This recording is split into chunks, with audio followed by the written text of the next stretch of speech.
Everyone in Seoul knew three things about Hyun Seo-jun. 1.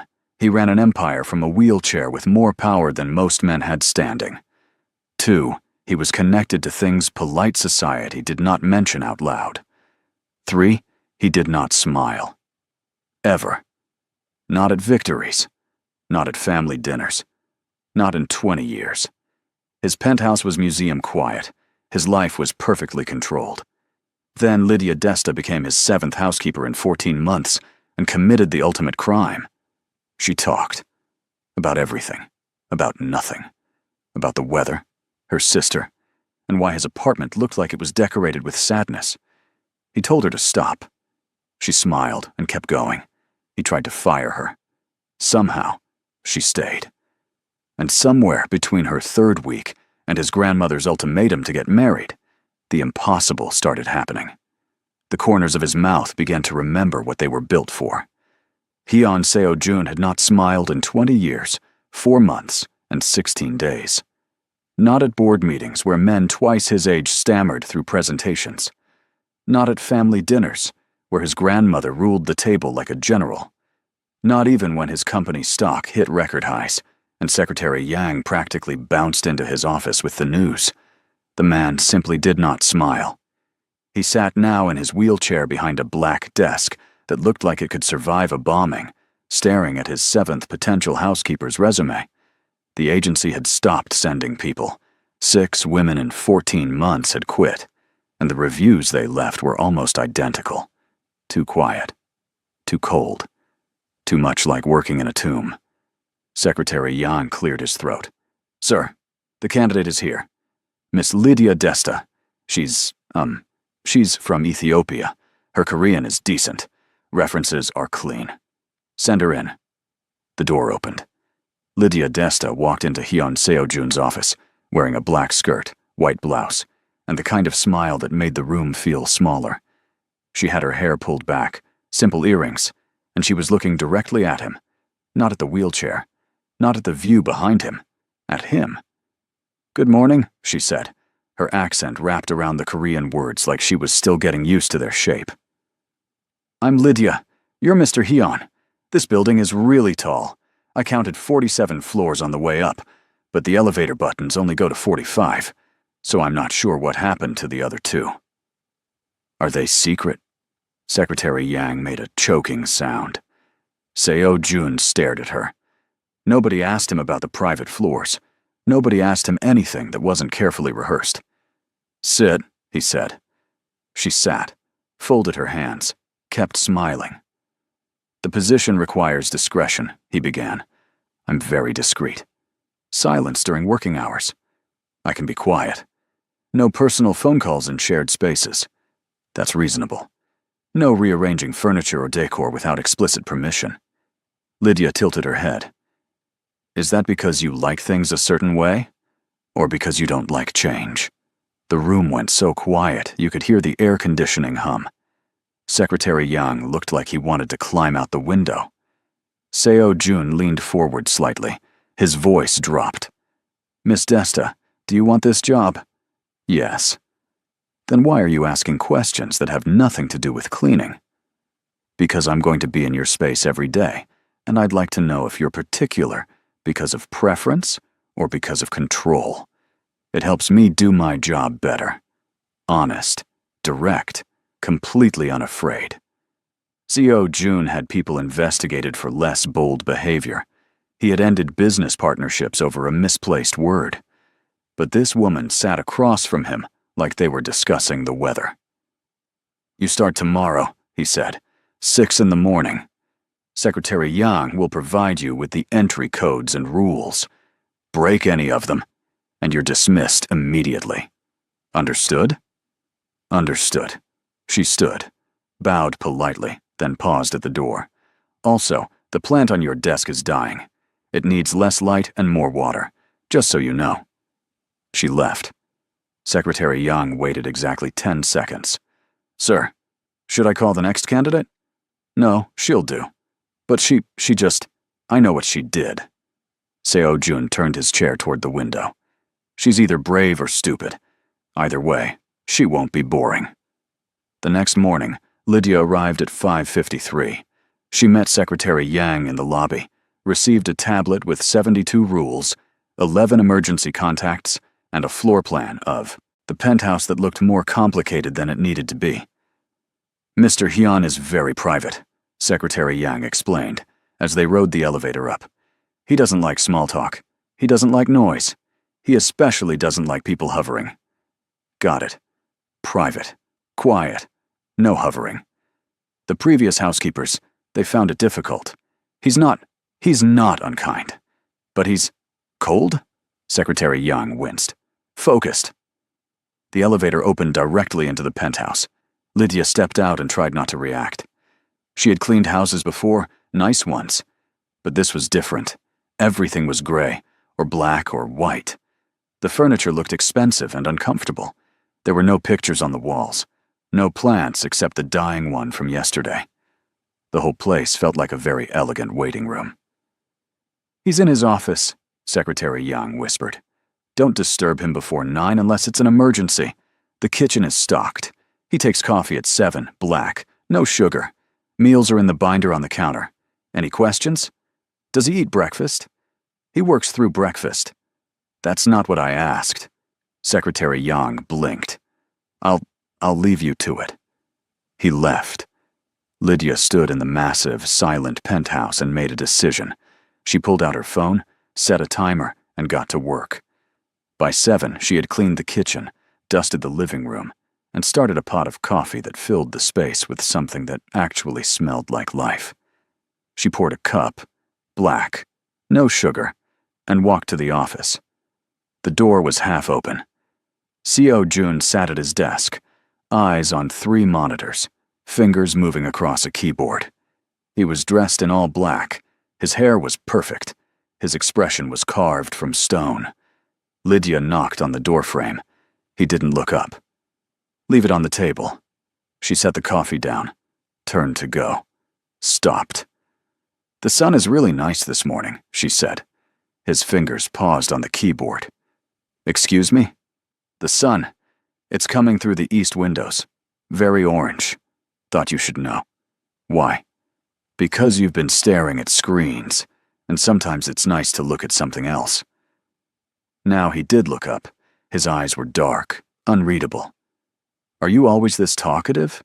Usually more, actually. I'm being professional right now. This is you being professional. I haven't even told you about the traffic on the way here. The corner of his mouth didn't move, but something in his eyes shifted. Don't. Very rude drivers. I saw a guy make a turn that I'm pretty sure broke physics. Miss Desta. Yes? Stop talking. Okay. She smiled. Enjoy your coffee. She left. Seo Jun stared at the place she'd been standing, then at the coffee, then at the orange sunlight coming through the east windows. He had not noticed the sun in 6 years. He drank the coffee. It was perfect. By the end of week 1, Lydia had learned 3 important things about Hyun Seo Jun. 1, he worked 16-hour days and pretended he didn't need sleep. 2, people were afraid of him, the kind of afraid that made delivery workers leave packages by the elevator instead of knocking. 3, he noticed everything. She rearranged a single book, and he mentioned it the next day. She used a different soap, and he asked if the supplier had changed. He didn't miss anything. So she started testing it. On day 8, she moved his coffee cup 3 inches to the left. Why has my cup moved? He asked that evening. The steam was hitting your mouse pad. I shifted it. Day 9, she played music while cleaning. Soft, instrumental, barely audible. He appeared in the hallway. What is that? Music. It's from back home. Do you want me to turn it off? He listened for 5 seconds. Keep it low. Day 10, she cooked lunch, way too much, and left half of it covered on the counter. At 3 in the afternoon, she came back from cleaning the guest rooms and found the plate empty in the sink. She grinned. Hey, if you're enjoying this story so far, do me a quick favor. Tap that like button. It actually helps more than you think. And stick around, because what happens next is going to surprise you. On day 14, Secretary Yang pulled her aside during a supply delivery. "You're lasting longer than the others," he said quietly. "Is that unusual?" The last woman quit on day 4. Said she felt like she was working for a ghost. He glanced toward the office. "Mr. Hyun, he's not always been like this." Lydia kept, her voice casual. "Like what?" "So closed off. There was an accident years ago. He doesn't talk about it. Doesn't like people asking." I wasn't going to ask. Good, because the last person who did got fired on the spot. Lydia nodded, but her mind was working. She had noticed things. The way Seo-jun gripped the wheels of his chair when he was frustrated. The locked drawer in his desk that sometimes clicked open late at night. The phone calls he took in English, low and clipped, that made the air feel heavy afterwards. This man was not just rich and cold. He was buried under something. That night, she was cleaning the hallway when she heard a sound from the office. A sharp intake of breath, tight and controlled. She should have walked away. Rule number 34. Do not disturb Mr. Hyun during private matters. She walked toward the office instead. The door was cracked open. Inside, Seo-jun sat with his back to her, one hand gripping the arm of his wheelchair, the other pressed against his leg. His shoulders were tense. Lydia knocked softly. "Do you need anything?" "No." His voice was strained. "Are you sure?" "Leave." She should have listened. Instead, she pushed the door open a little more. "If you're in pain, I can." I said, "Leave." He didn't turn around, but his tone could have frozen water. Lydia hesitated, then stepped back. "Okay, I'm going. But there's tea in the kitchen if you want it. The kind that helps with tension." She left before he could respond. The next morning, the tea was gone. Week 3 started with rain, the kind of heavy gray rain that made Seoul look like a painting. Lydia arrived early, shook out her umbrella, and found Seo-jun already awake, sitting by the window. He wasn't working. He was just sitting, staring out at the rain. "Morning," she said carefully. He didn't respond. She made coffee, brought it to him, and set it down without a word. As she turned to go, he spoke. "Do you like the rain?" She stopped. He had never asked her a personal question. "Yes, it's nice." "Why?" "Because it makes everything slow down. People can't rush in the rain. They have to just be." He was quiet for a long moment. Then, "That's a good reason." It was the longest conversation they'd had. That afternoon, a woman arrived at the penthouse unannounced. She was older, 60s maybe, dressed in a way that made even the expensive furniture look cheap. She walked in like she owned the place. Lydia was in the kitchen. The woman spotted her immediately. "Who are you?" the woman asked. Not rude, just direct. "I'm Lydia. I work here. Can I help you?" "I'm Madam Hyun, Seo-jun's grandmother." She studied Lydia with sharp eyes. "You're new." 3 weeks. "You're lasting longer than the others?" "So I've heard." Madam Hyun smiled slightly. "Make me tea. Not the expensive kind. The kind people actually drink." Lydia blinked. "Okay." She made barley tea, the kind she'd brought from the Korean market near her apartment, because it reminded her of a drink from home. She poured 2 cups and set one in front of Madam Hyun. The older woman took a sip, nodded. "Good. Sit." "I should." "Sit." Lydia sat. "You're from Ethiopia," Madam Hyun said. It wasn't a question. "Yes, ma'am. What brought you to Seoul?" "Work. My sister wants to study here. I'm saving to bring her over." And you took a job cleaning houses. It pays well. Better than what I'd make back home." "Do you find my grandson difficult?" Lydia chose her words carefully. "I find him private." "That's diplomatic." Madam Hyun's eyes glinted. "He's been private for a long time. Too long. This house is too quiet. I've noticed. Have you also noticed he comes out of his office more than he used to?" Lydia paused. "Does he?" "Secretary Yang reports to me. He says Seo-jun has been taking lunch, drinking tea in the evenings. Small things. She leaned forward. What are you doing differently? I'm just doing my job. No, you're doing something else. Madame Hyun stood. Keep doing it. She left before Lydia could ask what she meant. That evening, Seo-jun called Lydia into his office. She went, confused, and found him holding a small box. My grandmother was here, he said. Yes, she's nice. She likes you. Is that bad? It's unusual. She doesn't like most people. He slid the box across the desk. She left this, said to give it to you. Lydia opened it. Inside was a simple bracelet, silver, delicate. I can't accept this, she said immediately. You don't have a choice. When my grandmother gives a gift, you take it. He paused. What did you two talk about? Tea. My sister. Nothing important. She doesn't do nothing important. Lydia looked at him, really looked. He seemed tired, not physically, but in a deeper way. Are you worried about something? No. You're a bad liar. His eyes snapped to hers. Excuse me? You do this thing with your jaw when you lie. It tightens. She mimicked it without thinking. For 3 full seconds, Hyun Seo-jun just stared at her. Then he said, very quietly, Get out. Was it something Out. She left, heart pounding. The next morning, there was a note on the kitchen counter in sharp, clean handwriting. You're right. I do that with my jaw. Lydia smiled for the rest of the day. Week 4 brought a shift. Seo-jun started appearing in shared spaces more often. He'd work at the dining table instead of his office. He'd take calls in the living room. Small things, but noticeable. And he started asking questions. Where in Ethiopia are you from? How old is your sister? Why Seoul and not another city? Lydia answered honestly, and in return, he started offering small pieces of himself, his favorite food. The fact that he hated mornings, that he'd studied in the US for 2 years before the accident.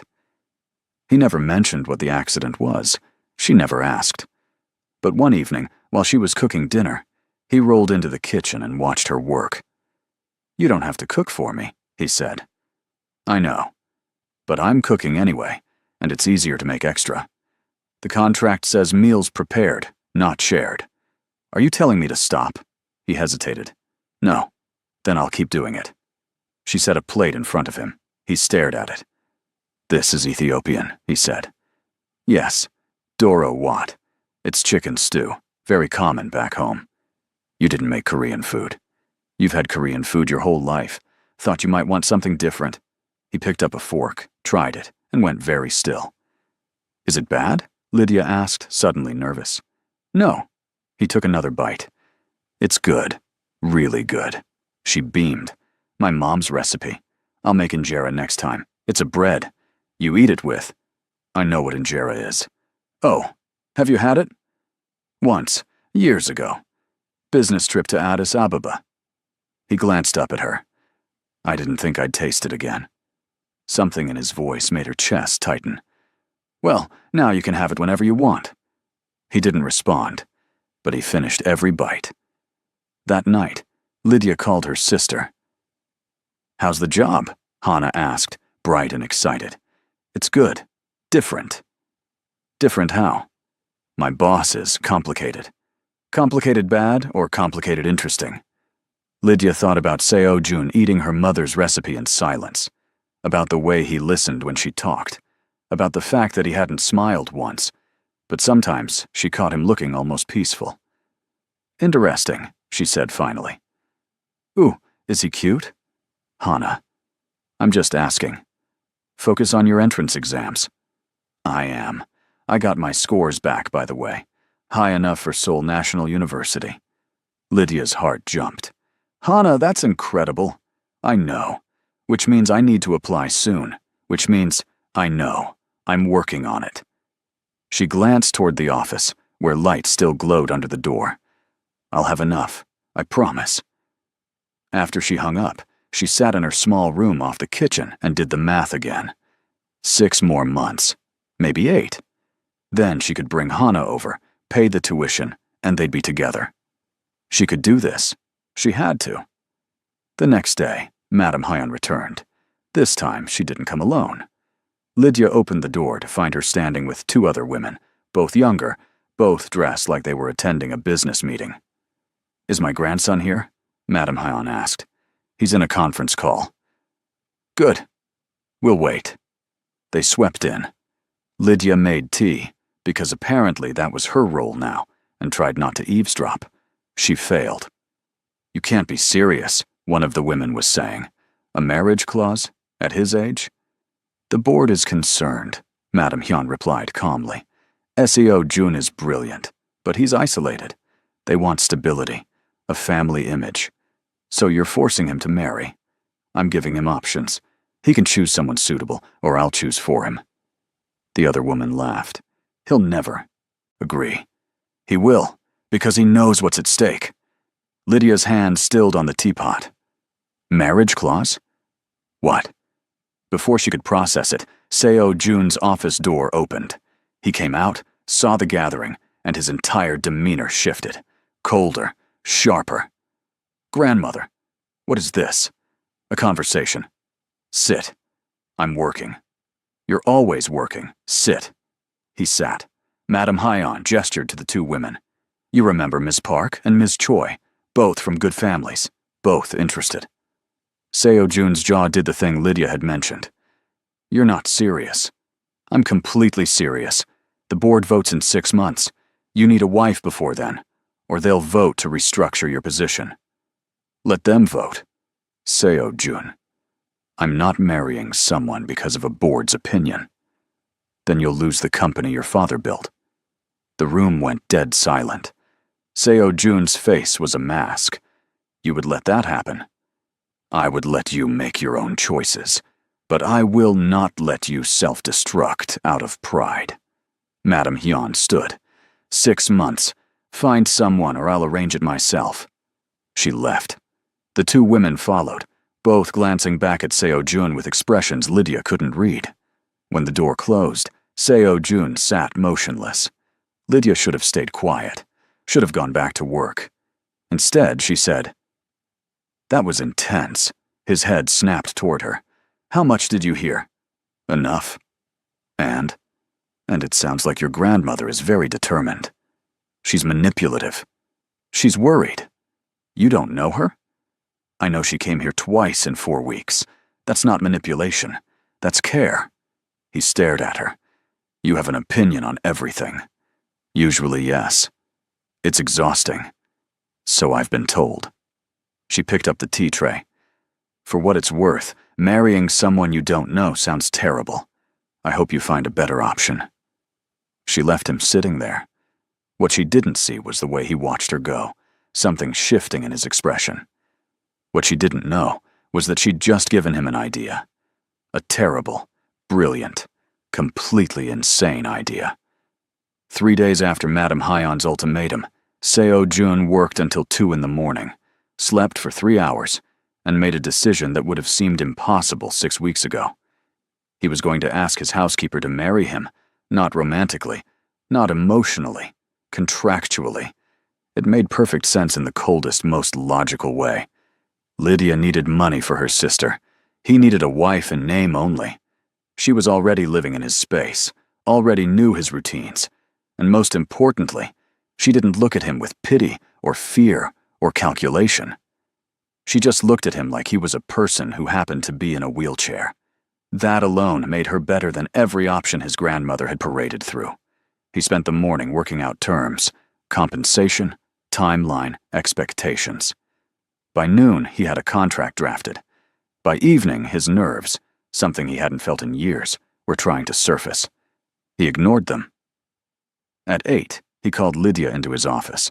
She arrived in casual clothes, her shift technically over, looking curious. "Is everything okay?" "Sit." She sat, folded her hands, waited. Seo Jun realized he had no idea how to start this conversation. "You heard what my grandmother said," he began. "About the marriage thing?" "Yes. I have 6 months to find a wife or lose my position as CEO." "That seems extreme. It's business. Image matters." He paused. I've considered the options she provided. I'm not interested in any of them. Okay, so I'm proposing an alternative. Lydia tilted her head. What kind of alternative? He slid a folder across the desk. A contract marriage. 1 year. You'd live here, attend events as needed, and present as my wife publicly. In exchange, you'd receive a sum large enough to bring your sister to Seoul, cover her university tuition, and leave with significant savings. Silence. Lydia opened the folder. Her eyes scanned the first page, then the second. Her expression didn't change, but her hand stilled. You want to hire me as your wife, she said slowly. Yes. Like a job. Exactly like a job. Seo Jun, this is beneficial for both of us. You need money. I need a solution. This provides both. She looked up at him. This is completely unhinged. Is that a no? I didn't say that. She flipped another page. Separate rooms. Separate wings, if you prefer. No physical expectations? His face remained neutral, but his voice was firm. None. This is a professional arrangement. What about your family? Your grandmother? They'll believe what we show them. And when the year ends, we divorce quietly. You leave with the money, I keep my position. Clean ending. Lydia sat back. Her fingers drummed on the folder. Let me see if I understand. You want me to pretend to be your wife for a year. Lie to everyone, including your grandmother, and then just walk away like it never happened. Yes, that's your plan. It's a good plan. It's insane. You said that already. She laughed. Actually laughed. The sound filled the quiet office like something foreign. You really don't see how weird this is? I see exactly how weird it is. I also see that it solves both our problems. What if I say no? Then I'll find another option, and you'll continue working here until you've saved enough, which, based on your current salary, will take approximately 3 years. Lydia's expression shifted. He'd done the math, and she knew it. Can I think about it? She asked. You have 24 hours. She stood, folder in hand. Okay. I'll give you an answer tomorrow. She made it to the door before he spoke again. Lydia. She turned.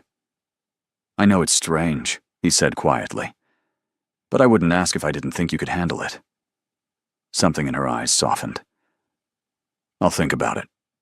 That night, Lydia sat in her small room and read the contract 4 times. The money was real, enough to change Hana's entire life, enough to give her sister opportunities they'd only dreamed about. But marrying her boss? Even fake marrying him? She called Hana. Hey, her sister answered. What's wrong? Why do you think something's wrong? Because you never call this late. Spill. Lydia took a breath. If someone offered you a lot of money to do something weird but not dangerous, would you do it? How weird. Like, pretend to be married. Weird. Silence. Then Hana said very carefully, Is your boss asking you to fake marry him? How did you? Lydia, I watch dramas. This is literally a drama plot. Oh my God, is he asking you? Maybe. Hana screamed. Actual screaming. Stop, Lydia hissed. This is serious. This is amazing. What did you say? I haven't answered yet. What's the problem? Is he terrible? No, he's complicated. But not terrible. Is he paying you enough to get me to Seoul? Lydia looked at the contract. Yes, and then some. Then what are you waiting for? Say yes. Hana, it's not that simple. Why not? It's a job, a weird job, but still a job. And if it gets me to university and gets you financial security, what's the problem? Lydia didn't have a good answer. After they hung up, she sat with the contract and realized her sister was right. This was weird. Completely, totally weird. But it was also an opportunity. The next evening, she found Seo Jun in his usual spot, working late. I have an answer, she said. He looked up. His expression was controlled, but she'd learned to read the small signs, the slight tension in his shoulders, the way his fingers stilled on the keyboard. He was nervous. And, he asked, I have conditions. Name them. 1. We tell no one it's fake. Not your grandmother, not Secretary Yang, no one. If we're doing this, we commit. Agreed. 2. You treat me like a person, not an employee. I'm not going to be ordered around. I can do that. 3. If at any point this gets dangerous, emotionally or otherwise, we renegotiate. He nodded slowly. Fair. And 4. She met his eyes. When this is over, we walk away clean. No drama. No mess. That's the plan. She took a breath. Okay. Okay? Yes. I'll do it. For the first time since she'd met him, Hyun Seo-jun looked genuinely surprised. You're agreeing? Don't make me change my mind. The corner of his mouth almost moved. Almost. When can you start? Start what? Being my fiancé. We'll need to make it public soon. How soon? This week. Lydia's eyes widened. That's very fast. My grandmother doesn't wait. The faster we move, the less suspicious it looks. Okay. So what? We just announced we're engaged? We have dinner with my grandmother first. Let her think she influenced the decision. You want to manipulate your grandmother? I want to manage her expectations. There's a difference. Lydia shook her head. You're unbelievable. Is that a compliment? I haven't decided yet. This time, his mouth definitely moved. Not a smile. But something close. If you are still watching, I need you to do something for me real quick. Drop a comment and tell me what you think Seo-jun's grandmother is going to say when she finds out. I read every single one. The dinner was planned for Saturday. Madam Hyun's estate in the hills. Formal dress required. Lydia spent 3 days panicking. I don't have formal clothes, she told Seo-jun on Wednesday. I'll have something sent. I don't know how to act around rich people. You've been around me for 6 weeks. You're different. How?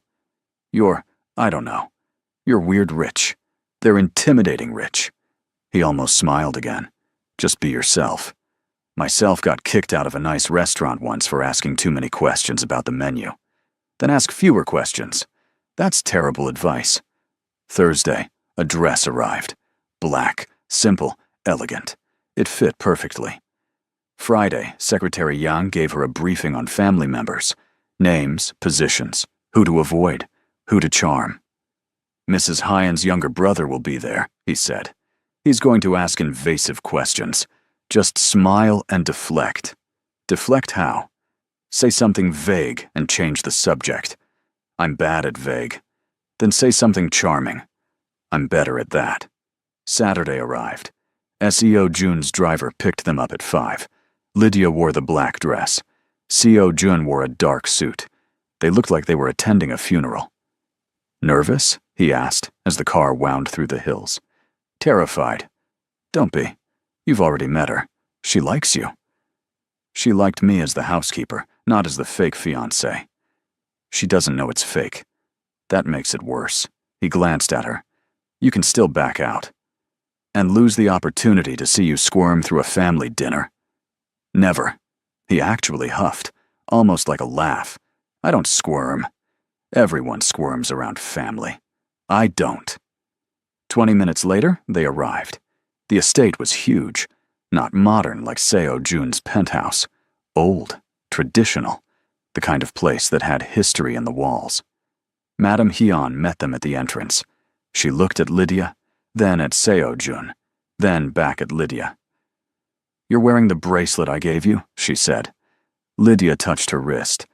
Yes, ma'am. It's beautiful. It was my mother's. Madam Hyun's eyes glinted. I only give it to people I trust. I'll take good care of it. I know you will. She turned to Seo-jun. You're late. Traffic. You're always late. Come, everyone's waiting. They followed her inside. The dining room held 8 people. Seo-jun's uncle, a man with sharp eyes and sharper questions. 2 cousins, both watching Lydia like she was a puzzle.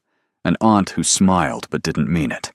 And a few others Lydia couldn't remember from Secretary Yang's briefing. She was introduced as Seo-jun's girlfriend. The room went silent. Girlfriend, the uncle said. Since when? Recently, Seo-jun replied calmly. How recently? Does it matter? It matters when you've been famously single for a decade and suddenly appear with me, Lydia finished. She smiled brightly. I know, it's surprising. I was surprised too. The aunt leaned forward. How did you meet? I worked for him. Worked? I was his housekeeper. You could have heard a pin drop. The uncle's face went through several expressions. You're dating the help? I'm dating Lydia, Seo Jun said. His voice was ice. Her previous job title is irrelevant. Grandmother. The uncle turned to Madame Hyun. You can't possibly approve of this. Madame Hyun sipped her tea. Why wouldn't I? Because she's foreign? Educated? Charming? Madame Hyun set down her cup. All qualities I appreciate. Lydia tried not to gape. Dinner was served. It was the longest meal of Lydia's life. Questions came from every direction. Where are you from? How long have you been in Seoul? What do your parents do? Do you speak Korean well? What are your intentions? She answered honestly when she could, and vaguely when she couldn't. Seo Jun stayed beside her, a quiet, steady presence. At one point, his cousin, a man named Min Jae, leaned over. You've got everyone talking. That's impressive. Is that good or bad? Depends on what you want. I want to eat dinner without feeling like I'm being interviewed. Min Jae laughed. Good luck with that. After dinner, Madame Hyun pulled Lydia aside. They stood in a hallway lined with family portraits. Seo Jun's father, his grandfather, generations of Hyun power. You handled yourself well, Madame Hyun said. Thank you. My grandson is not an easy man. I've noticed. He's been alone a long time, by choice. I know. Do you know why? Lydia hesitated. Not entirely. Madame Hyun studied her. When he was 23, there was a car accident. He was driving. His best friend was in the passenger seat. She paused. The friend didn't survive. Seo Jun lost the use of his legs and the ability to forgive himself. Lydia's chest tightened. He's been punishing himself ever since, Madame Hyun continued, keeping everyone at a distance, working himself into the ground.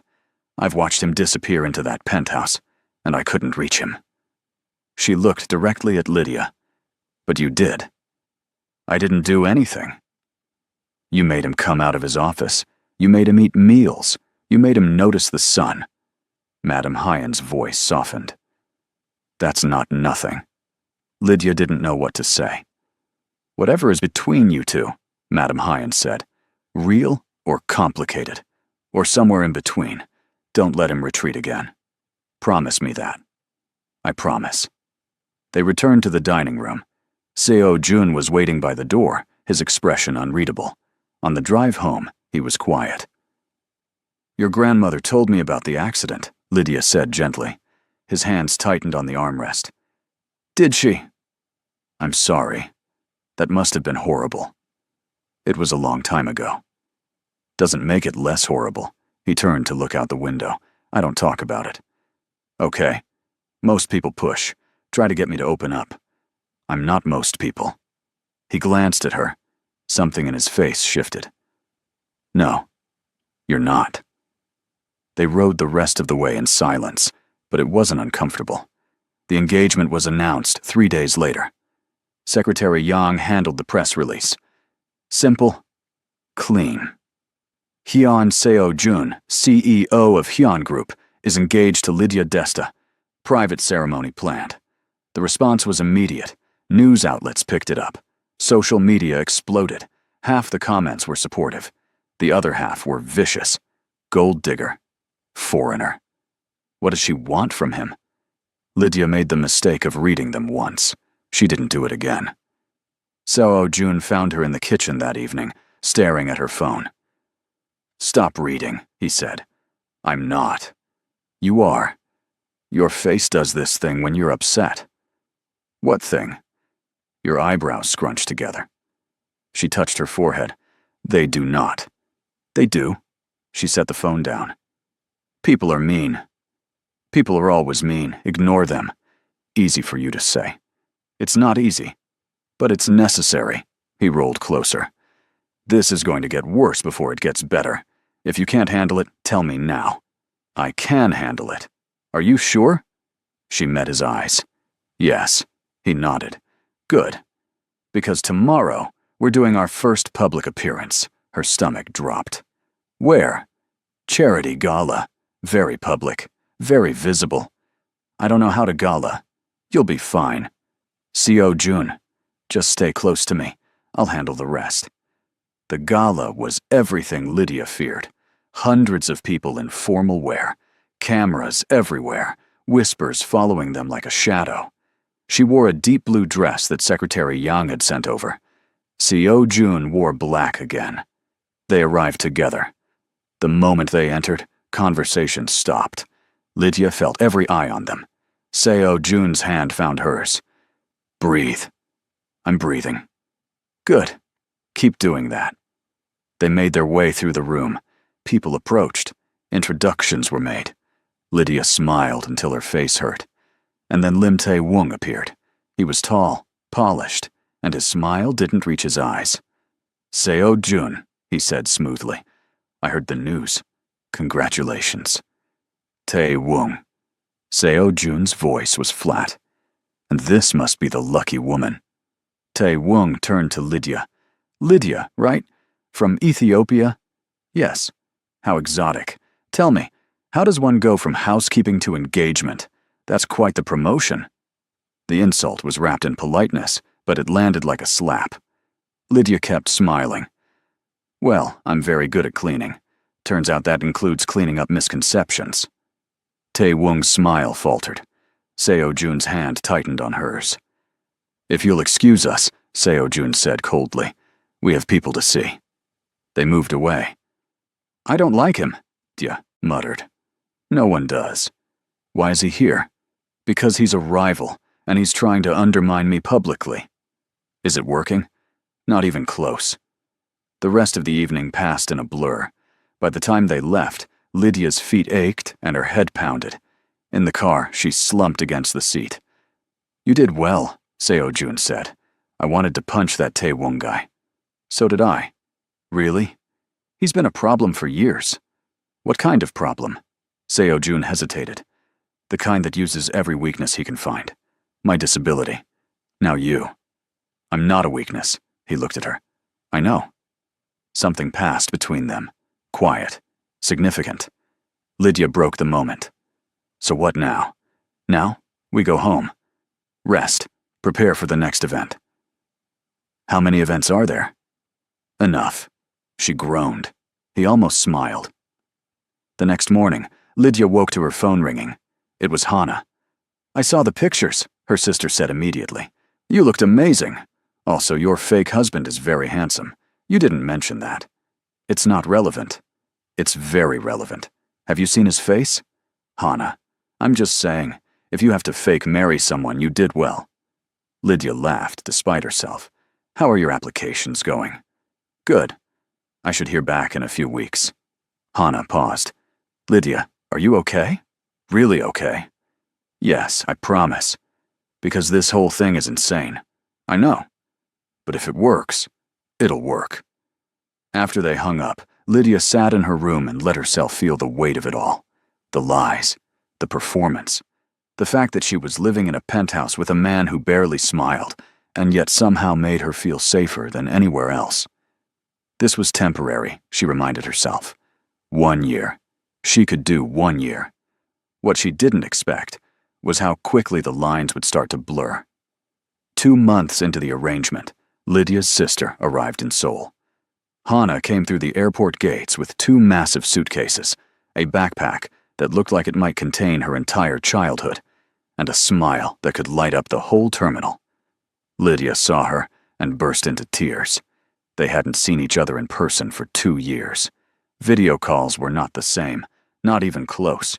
Stop crying, Hannah laughed, hugging her tight. You're embarrassing me. I don't care. I missed you. I missed you too. They pulled apart. Hannah looked around. So where's your super serious fake husband? He's not here. He's working. Of course he is. Hannah grinned. Let's go see this fancy place you're living in." The drive to the penthouse took 40 minutes. Hana spent the entire time asking questions. About Seoul, about the job, about Seo-jun. "Is he nice?" she asked. "He's complicated." "You keep saying that. What does it mean?" "It means he's not warm and fuzzy, but he's not cruel either. He's just different. Different good or different weird? Both." When they arrived, Seo-jun was in his office. Lydia knocked lightly. "Come in." She opened the door. "My sister's here. I wanted to introduce you." He looked up. "Now? If that's okay." He glanced at the screen, then back at her. "Give me 5 minutes." "Thank you." She went back to the living room, where Hana was staring at everything like she'd walked into a museum. "This place is unreal," Hana whispered. "How do you live here and not feel like you're going to break something?" Very carefully. 5 minutes later, Seo-jun emerged from his office.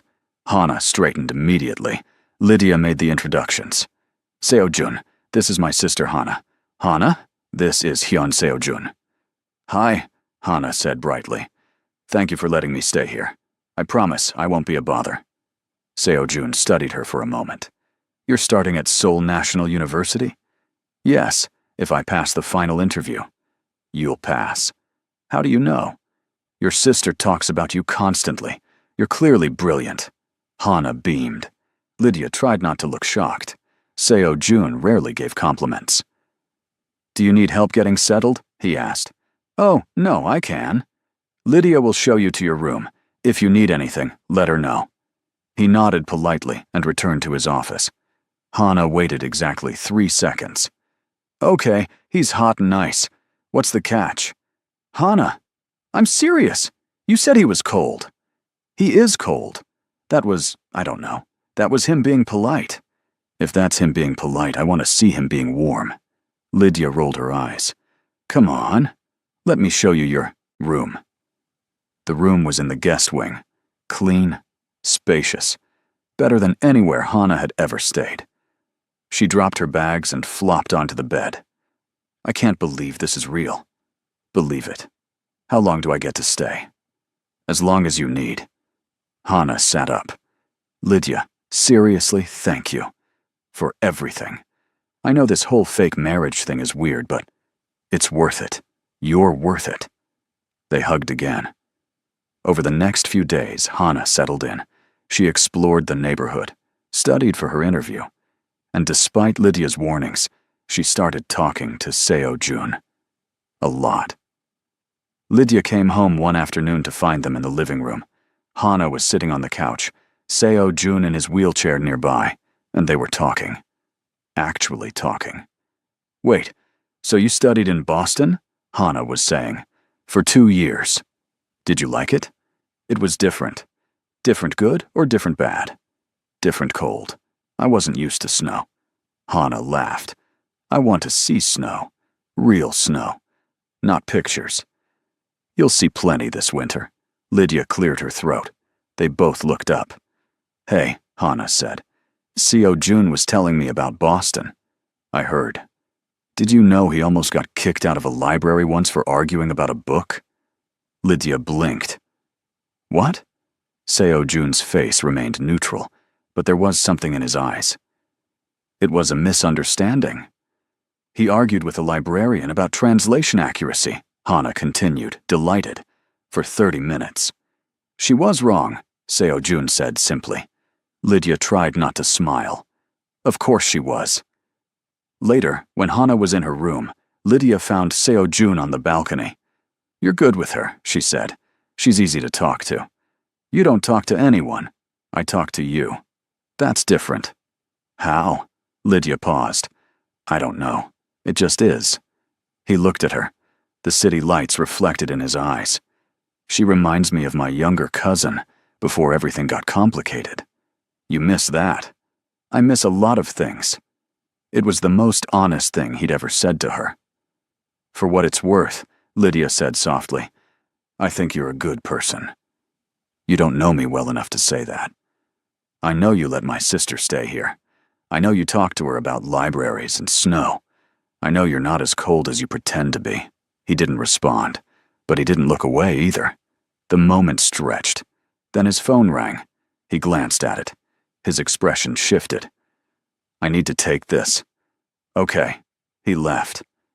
Lydia stayed on the balcony and wondered when exactly she'd started noticing the way he looked at her. The final interview for Hannah's university placement came a week later. She was a nervous wreck.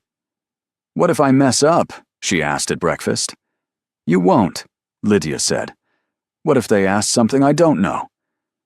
Then you say you don't know and explain how you'd find the answer. What if, Hannah? Seo Jun set down his coffee. You're prepared, you're intelligent, and you're overthinking. But, no buts. You'll do fine. Hannah stared at him. You really think so? I don't say things I don't mean. She relaxed. Okay. I can do this. After she left, Lydia turned to Seo Jun. Thank you. For what? For being kind to her. I'm not being kind. I'm being honest. Still, it means a lot. He nodded, went back to his coffee. But Lydia saw the way his shoulders had loosened, the way he'd looked at Hannah like she mattered. He was changing, slowly, quietly, and so was she. That afternoon, Secretary Yang called Lydia into Seo Jun's office. There's a situation, he said. Lydia's stomach dropped. What kind of situation? Seo Jun leaned back in his wheelchair. Lim Tae-woong is making moves. He's been talking to board members, spreading rumors. What kind of rumors? That our engagement is fake, that you're being paid. Her heart stopped. How does he know? He doesn't. He's guessing. But he's loud, and people listen. What do? We prove him wrong. Seo Jun's voice was steady. There's an interview scheduled, a major network. They want to talk about us, about the engagement, about how we met. And you think that'll stop him? I think it'll make him look desperate. Lydia took a breath. Okay. When? This week. That's fast. It has to be. She nodded. Then let's do it. The interview was set for Thursday, a lifestyle show. Soft lighting, comfortable chairs. The host was a woman in her 50s, with a warm smile and sharp eyes. Lydia wore a cream-colored dress. Seo Jun wore his usual dark suit. They sat side by side. The cameras rolled. So, the host began, you two have become quite the topic of conversation. Seo Jun nodded. So I've heard. How did you meet? Lydia worked for me, he said calmly. She was my housekeeper. And that turned into romance? Lydia smiled. Not immediately. He was very professional at first. Very cold, you mean, the host teased. I didn't say that. But you thought it. Maybe a little. The audience laughed. The host turned to Seo Jun. What changed? He paused, looked at Lydia. She did. How so? She didn't treat me differently. Most people see the wheelchair or the name or the reputation. She just saw me. It wasn't in the script. He'd gone off book. Lydia's heart did something complicated. And you? The host asked Lydia. When did you know? Know what? That you loved him. The room went quiet. Lydia's mind raced. This wasn't part of the plan. They'd rehearsed answers, safe answers. But the host was waiting. The cameras were rolling. She looked at Seo Jun. His face was unreadable, but his eyes were asking her to trust him. I don't think it was one moment, she said slowly. I think it was a lot of small things.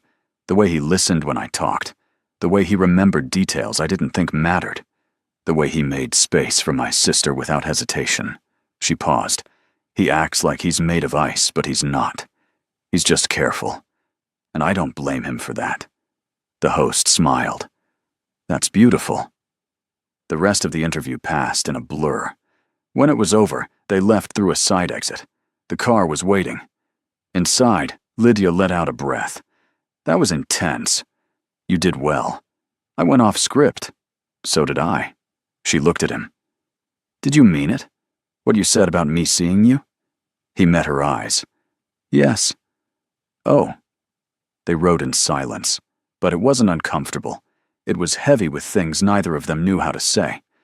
The interview aired 2 days later. It went viral, not for scandal, for sweetness.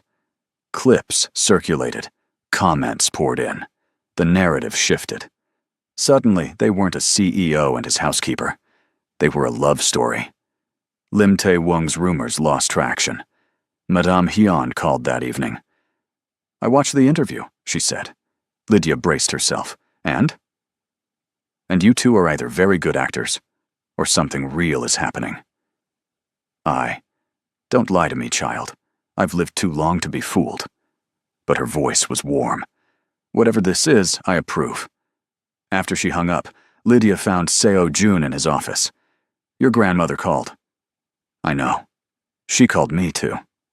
"What did she say?" "That she's pleased." He looked up. "And that she expects a real wedding within the year."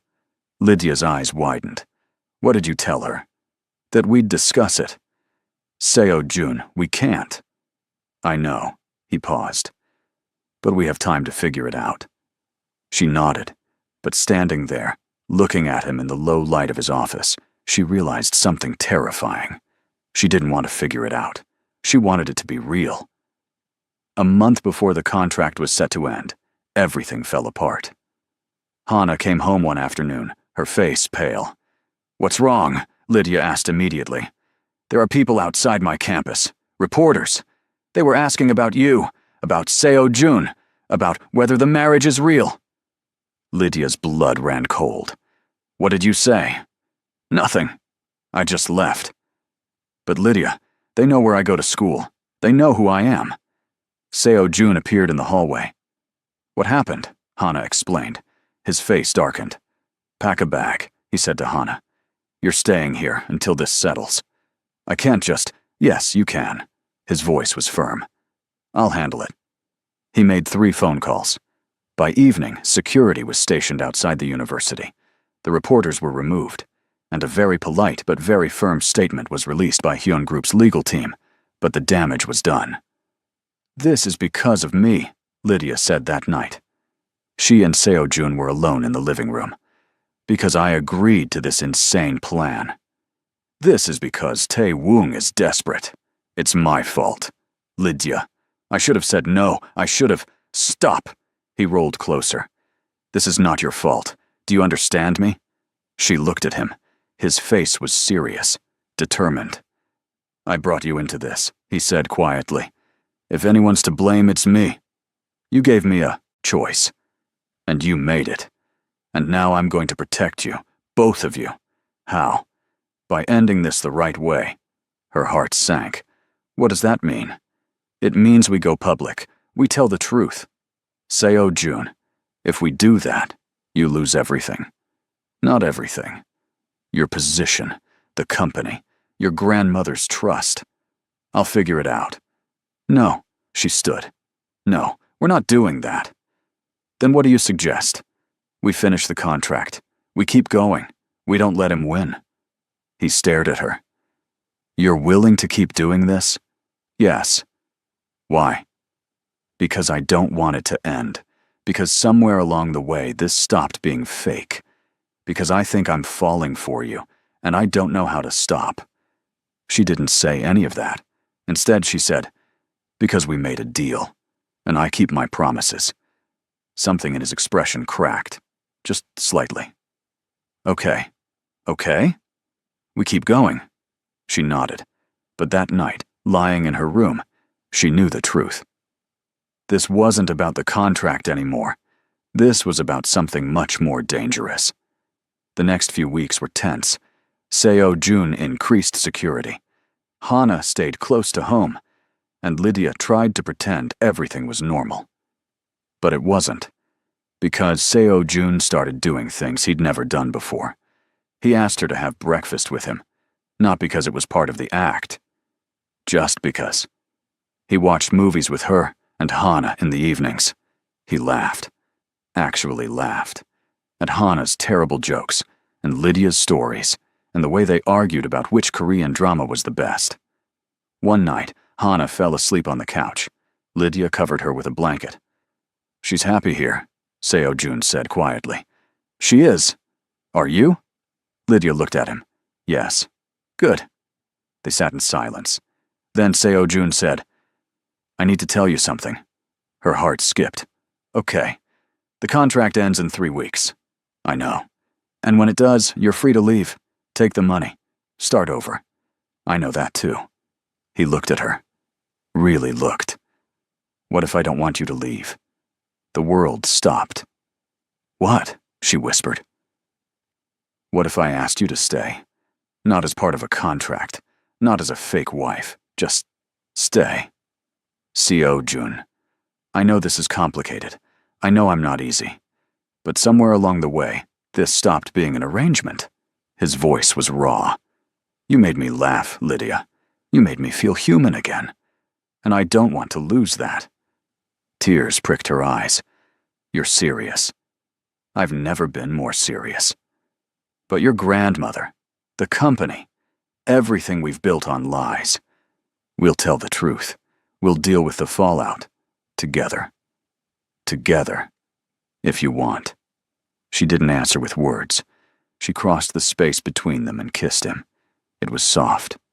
Tentative. Real. When she pulled back, he was staring at her like she'd just rewritten his entire world. Is that a yes? He asked. Yes. He smiled. Fully. Completely. It was the most beautiful thing she'd ever seen. Before we wrap this up, I want to hear from you one last time. What part of this story hit you the hardest? Comment below, and if you're new here, hit that subscribe button because we've got more stories coming that you won't want to miss. They told Madame Hyon the truth 2 days later. Sat in her estate, explained everything. The contract, the arrangement, the way it had changed. She listened without interrupting. When they finished, she was quiet for a long moment. Then she said, I knew. Lydia's eyes widened. What? I knew from the beginning. You think I built an empire by being naive? She smiled. I knew it was a contract. I also knew my grandson needed someone who wouldn't let him hide. Seo Jun looked stunned. You knew, and you said nothing? Because I wanted to see if it would become real. And it did. She stood. So here's what's going to happen. You're going to get married. A real wedding this time. And you're going to stop lying to yourselves about what this is. Grandmother. No arguments. I've already planned the menu. Lydia laughed. She couldn't help it. Seo Jun looked at her, then at his grandmother. Then he smiled. The wedding was small, intimate, just family and close friends. Hana cried through the entire ceremony. Madame Hyon looked smug. And when Seo Jun and Lydia exchanged vows, real ones this time, there wasn't a dry eye in the room. At the reception, Hana gave a speech. My sister once told me she took a job to help me go to university. She said. What she didn't tell me was that she'd end up finding a family. Seo Jun, you're scary and serious, and you don't smile enough. But you love my sister, and that makes you okay in my book. The room laughed. Seo Jun stood, raised his glass. To Hana, for reminding me that family isn't just blood. And to Lydia, for refusing to let me disappear. They toasted. Later, when the guests had left, and it was just the two of them, Lydia and Seo Jun sat on the balcony. So, she said, we're really doing this. We really are. No more contracts. No more contracts. She leaned against him. I never thought I'd end up here. Neither did I. Do you regret it? He looked at her. Not for a second. She smiled. And he smiled back. 20 years, 4 months, and 16 days. That's how long Hyun Seo Jun went without smiling. But now, sitting beside the woman who'd walked into his life with too many words and not enough fear, he couldn't stop. And he didn't want to. 1 year later, Hana graduated top of her class. The whole family attended. Madame Hyon in the front row. Lydia was crying before the ceremony even started. Seo Jun was holding her hand and pretending he wasn't emotional. At dinner afterwards, Hana told a story about her first week in Seoul. She tripped over the punchline in Korean, then insisted her version made more sense anyway. Seo-jun laughed, loud, full, unguarded. The whole table stopped. Lydia grinned at him. There he is. He squeezed her hand. Here I am.